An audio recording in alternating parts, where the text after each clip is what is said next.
जगदीप धनखड़ द्वारा उपराष्ट्रपति पद से दिए गए इस्तीफे ने सत्ता पक्ष के साथ साथ विपक्ष को भी चौंका दिया है।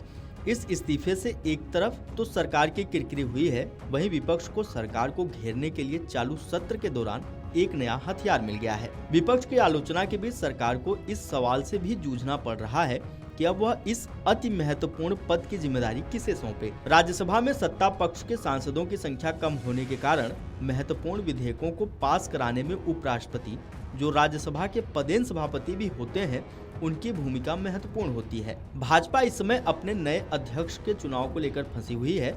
जेपी नड्डा का कार्यकाल पूरा हो चुका है और वे सेवा काल के विस्तार पर चल रहे हैं। कई अटकलों के बाद भी आज तक पार्टी का नया अध्यक्ष नहीं चुना जा सका है। इसके साथ साथ यूपी, दिल्ली सहित कई राज्यों के अध्यक्षों का चुनाव भी अभी लंबित सूची में है।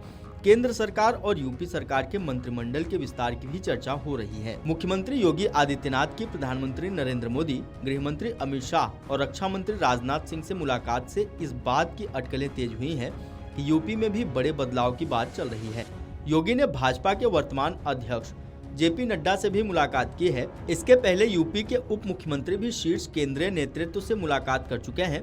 यूपी के शीर्ष नेताओं की केंद्रीय नेतृत्व से इस मुलाकात के बाद यही माना जा रहा है कि 2027 के यूपी विधानसभा चुनाव के पहले यूपी में बड़े बदलाव की संभावनाएं टटोली जा रही हैं। पार्टी को इन बदलावों में कई संतुलन बनाने की आवश्यकता होगी। भाजपा दक्षिण में अपना विस्तार करने की रणनीति पर काम कर रही है। कई बार पार्टी का अध्यक्ष दक्षिण से लाकर पार्टी का दक्षिण में विस्तार करने की बात की जा रही है, लेकिन इस बात की भी चर्चा चल रही है कि भाजपा दक्षिण विस्तार की कोशिशों में उत्तर भारत में अपने जमे जमाए पांव को कमजोर नहीं करना चाहेगी।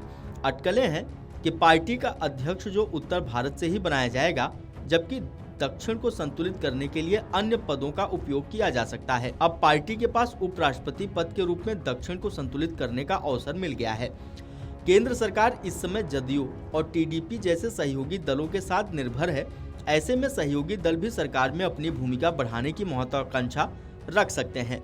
ऐसे में सरकार इस महत्वपूर्ण पद के चुनाव में उसे सहयोगी दलों की राय भी लेनी पड़ेगी। अगर सहयोगी दलों ने अपनी भूमिका बढ़ाने के लिए सरकार पर दबाव बनाया तो उपराष्ट्रपति पद के लिए सर्व स्वीकार्य चेहरे की तलाश कठिन हो सकती है। Video desk amarujala.com। अगर आप ये वीडियो YouTube पर देख रहे हैं तो हमारे चैनल को सब्सक्राइब कर बेल आइकन दबाएं और Facebook पर देख रहे हैं तो हमारे पेज को लाइक करें। अगर आप ये वीडियो YouTube पर देख रहे हैं तो हमारे चैनल को सब्सक्राइब कर बेल आइकन दबाएं और Facebook पर देख रहे हैं तो हमारे पेज को लाइक करें।